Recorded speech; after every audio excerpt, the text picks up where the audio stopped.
kalimat alhamdulillah. Oleh karenanya mari mudah-mudahan kita menjadi orang yang pandai bersyukur kepada Allah. Amin. Kenapa?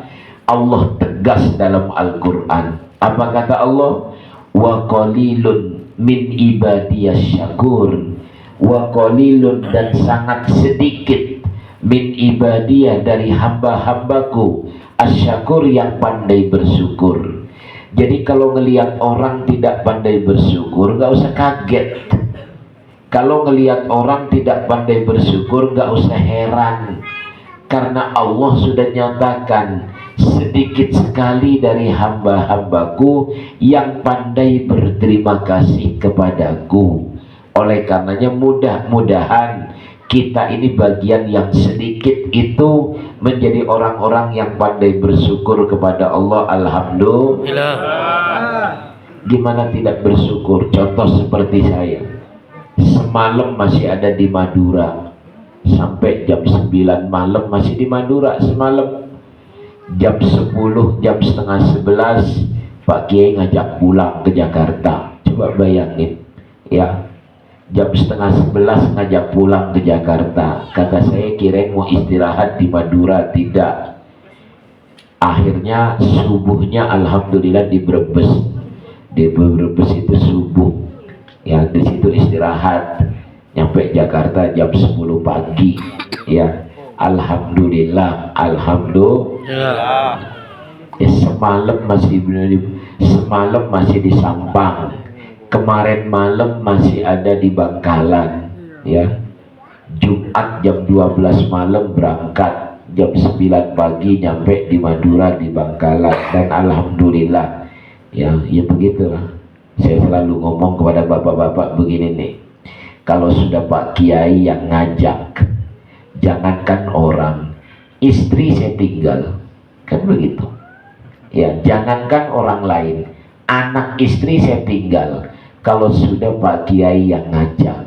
Makanya ketika Pak Kiai bilang, Val ikut, saya sudah tidak ada kalimat tidak. Kenapa? Saya memandang Pak Kiai itu bukan cuma sekedar paman secara darah, tapi beliau itu guru dan orang tua saya. Saya ingin mendidik anak saya bahwasanya berkah itu dari taatnya kita kepada guru, bukan dari ilmu yang kita dapatkan. Sekali lagi, berkah itu bukan dari ilmu yang kita dapatkan. Berkah itu dari taatnya kita kepada guru. Oleh karenanya saya ingin mengajarkan anak-anak saya, nggak apa-apa ilmu sedikit, yang penting taat kepada guru itu penuh. Nah, seperti itu. Alhamdulillah ya. Insya Allah ya, mudah-mudahan malam Ahad depan beliau bisa hadir ya. Amin, amin ya Allah, amin. Sudah saya colek terus sepanjang perjalanannya. Tapi mohon, saya minta jangan di-share kemana-mana, karena ini undangan maulid terbatas, bukan umum. Kalau nanti kalau di-share umum nanti ngebludak ya. Ini tetap undangan maulid terbatas. Saya ngomong dengan Pak Kiai semalam, ini undangan maulid terbatas Pak, ini bukan undangan maulid secara umum. Maka ya mudah-mudahan beliau sehat dan bisa hadir nanti di tengah-tengah kita. Amin ya Rabbal alamin. Baik, Ipan ini ngapain sih? Jadi putri Nirmala ini. Ada yang tergoda menjalani Ipan ini? Ada. Ya, saudara-saudara sekalian yang saya muliakan, ya, tugas kita itu 3. Berapa? 3. Ingat nih, tugas kita di dunia ini 3. 1, jadilah hamba kebanggaannya Allah. Bagaimana caranya? Bikin malam hari ini, gitu loh. Bikin malam hari ini Allah itu bangga dengan kita, lalu Allah membanggakan kita di depan para malaikat. Bagaimana Pak Ustadz Allah membanggakan kita di depan para malaikat? Begini nih, hai para malaikat, perhatikan di planet bernama bumi itu ada sekelompok manusia di pojokan perumahan Kota Serang Baru, di mana mereka dengan segala kesibukan urusan dunia, dengan segala kesibukan urusan rumah tangga, dengan segala kesibukan urusan ekonomi, dengan segala kesibukan urusan rumahnya, ternyata punya waktu untuk berzikir kepada saya, sujud, rukuk, berzikir di tengah-tengah sibuk dengan urusan dunianya, masih ada waktu untuk saya. Saya bangga dengan mereka malaikat. Jelas apa tidak? Jelas apa tidak? Ya. Jadi yang duduk di tempat ini, yang duduk di rumahnya Pak Slamet ini bukan orang-orang nganggur, bukan. Kita ini orang-orang sibuk. Di dalam otak kita ini segala pikiran, mikirin dunia, mikirin materi, mikirin urusan rumah tangga, mikirin pendidikan anak, mikirin sekolahnya anak. Tetapi di tengah-tengah kesibukan itu masih ada waktu untuk zikir kepada saya. Saya bangga malaikat dengan mereka itu. Kenapa Allah membanggakan depan malaikat? Karena malaikatlah yang pertama kali protes ketika Allah punya niat menciptakan makhluk bernama manusia. Lihat di Quran itu. Apa kata malaikat? Ataj'alu fiha may yufsidu fiha wa yasfiku dima. Ya Allah, apakah engkau mau menciptakan makhluk yang nanti kerjaannya makhluk itu satu, suka maksiat, dua, berantem, tiga, saling iri, empat, saling dengki, lima, saling perang, enam, pertumpahan darah, tujuh, saling menjelekkan, delapan, saling menjatuhkan, sembilan, saling merendahkan, sepuluh, saling mengambil barang orang. Itu yang ingin kau ciptakan ya Allah. Wa nahnu nusabbihu nuqaddisu lak wa nahnu nusabbihu bihamdika wa nuqaddisu lak. Sedangkan kami bertasbih, bertahmid, bersujud kepadamu tiap saat. Kurangkah itu semua ya Allah? Apa jawaban Allah? Qala inni a'lamu ma la ta'lamun. Diam malaikat, saya lebih tahu daripada kalian. Nah, ternyata kita patahkan argumennya para malaikat. Apa? Ada sekelompok manusia guyup, bersaudara, bersilaturahmi, saling menjaga rasa, tidak ada permusuhan, tidak ada pertengkaran, tidak ada pertumpahan darah, tapi sujud, rukuk, zikir, beribadah, beramal soleh, jalan di hadapan Allah di tengah kesibukan urusan dunianya. Saya bangga dengan orang ini, saya bangga dengan hamba ini. Kata siapa? Allah. Kata siapa? Allah. Allah. Bikin bangga. Jadi kalau kita bermusuhan, berarti pendapat malaikat benar. Kalau kita bermaksiat, berarti pendapat malaikat benar. Tapi kalau kita sujud rukuk, insya Allah kita patahkan pendapat para malaikat. Dua, kalau tadi jadilah hamba yang dibanggakan Allah, sekarang dua, jadilah makhluk yang dikagumi oleh para malaikat. Bikin malaikat malam hari ini kagum dengan makhluk bernama manusia. Apa kata malaikat? Ya Allah, kalau kami sujud dari mulai diciptakan sampai kiamat, itu memang tugas kami bersujud kepadamu. Kalau kami bertasbih dari mulai diciptakan sampai hari kiamat, itu memang tugas kami bertasbih. Kalau kami selalu rukuk ibadah di hadapan Engkau, karena kami memang nggak punya nafsu ya Allah. Jadi malaikat itu nggak dikasih nafsu oleh Allah, makanya nggak ada malaikat pingin kawin tuh, nggak ada. Malaikat pingin punya rumah tingkat 10, nggak ada. Malaikat pingin punya mobil tuh nggak ada. Kenapa? Malaikat tidak diberikan nafsu oleh Allah, tapi diberikan akal. Itu malaikat. Jadi kata malaikat begini, Kalau kami bersujud bertasbih mulai diciptakan sampai kiamat, itu tugas kami ya Allah. Memang kami diciptakan untuk itu. Tapi ya Allah, ada sekelompok makhluk di mana dia punya nafsu dan akal, yang kadang-kadang nafsunya menang daripada akalnya, yang kadang-kadang akalnya menang daripada nafsunya. Tapi dia masih sempat untuk sujud, ruku, zikir, baca Quran, sedekah, amal soleh, ibadah, sholat malam, sholat duha, puasa Senin, puasa Kamis. Ya Allah ya Rabb, kami kagum dengan makhluk itu. Amin. Amin. Ya Rabbal Alamin. Jadi begini Pak, malaikat itu makhluk dikasih akal, nggak dikasih nafsu. Sedangkan binatang dikasih nafsu, nggak dikasih akal. Maka kerjanya kawin aja itu. Kawin makan, kawin makan, kawin makan, itu binatang. Jadi kalau ada orang kerjanya kawin makan itu namanya kebo. Jelas.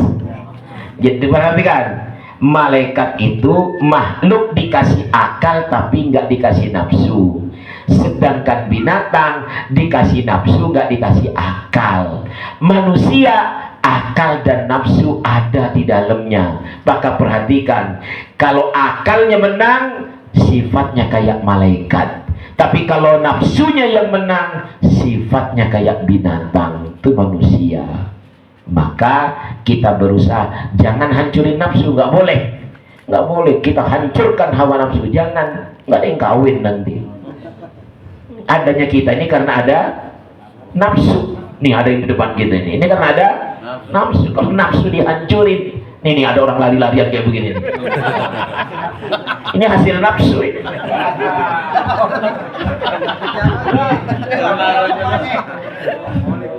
Nah itu kalau nggak ada nafsu, nggak ada yang lari-larian barusan itu. Maka kata Imam Busiri, nafsu itu jangan dihancurkan. Nafsu itu nafsu jangan jalan terus. Nafsu itu jangan dihancurkan. Nafsu itu dikendalikan. Jelas atau tidak? Sampai ada contohnya di situ. Apa bicara mengenai seperti begini nih? Kita ngembala kambing, ketika kambing makan mulai nempel ke pagernya orang, makan bunga, makan tanaman yang nempel ke pagernya orang, kita halau. Kenapa? Begitu dibiarin terus ini, sepanjang pagar habis nantinya. Itu nafsu. Kalau kita ikutin terus habis. Tapi kalau kita halau, oh enggak, nafsu akan berhenti. Ya, seperti itu namanya dikendalikan. Jadilah makhluk yang dikagumi oleh malaikat. Yang ketiga, jadilah umat yang dirindukan Nabi. Gimana caranya? Suatu ketika Rasulullah menangis. Sahabat bertanya, "Maya bekika ya Rasulullah? Apa yang membuat engkau menangis wahai Nabi?" Nabi menjawab, "Saya rindu saudara-saudara saya." Para sahabat menjawab, "Alas Nabi ikhwanika ya Rasulullah? Bukankah kami ini saudara-saudaramu wahai Rasul?" Nabi menjawab, "Kalian adalah sahabat-sahabat sejati saya." Lalu siapa saudara yang kau maksud wahai Rasul? Ini jawabannya, perhatikan. Nanti begitu saya udah nggak ada di akhir zaman, ada sekelompok umat tidak pernah ngelihat saya, tidak pernah bareng saya, tidak pernah ngelihat muka saya, tidak pernah ngaji bareng saya, tidak pernah berjamaah bareng saya, tetapi berpegang teguh dan percaya kalau Muhammad adalah utusannya Allah, tetap percaya kalau Muhammad adalah Rasul Allah, dan mereka selalu memperingati kelahiranku dan karena sebab rasa cintanya kepadaku. Jelas? Itulah saudara-saudara yang saya rindukan. Jelas? 3 ya? Apa? 3. Jadilah hamba kebanggaan Allah, jadilah makhluk yang dikagumi para malaikat, dan yang ketiga, jadilah umat yang dirindukan Nabi. sampai ke ayat ini, perhatikan. Wassalamu alayya yauma wulidtu wa yauma amutu wa yauma ub'atsu hayyan, surat Maryam. Selamat atas kelahiran saya dan selamat atas kematian saya, dan mudah-mudahan selamat ketika nanti dibangkitkan kembali. Lihat ayat ini. Selamat atas kelahiran saya itu karena doanya orang-orang di sekitar kita. Emak, bapak, nenek, kakek, yang uti, yang mbah kakung, saudara, ngaden apa? Ngaden selamatan akekahan. Ini dia. Wassalamu alayya yauma wulidtu. Didoakan oleh semua orang. Wa yauma amutu, pada hari kematian, ditahlilin, dimandiin, dikafanin, disolatin, diantrin ke liang lahat, didoain, ditalkinin. Dari malam pertama sampai malam ke-7 tahlil. Yauma amutu, selamat hari kematian. Tapi yang ketiga, wa yauma ub'atsu hayyan, dan selamat hari kebangkitan. Siapa yang mau nyelamatin kita kalau bukan Rasulullah Sallallahu Alaihi Wasallam?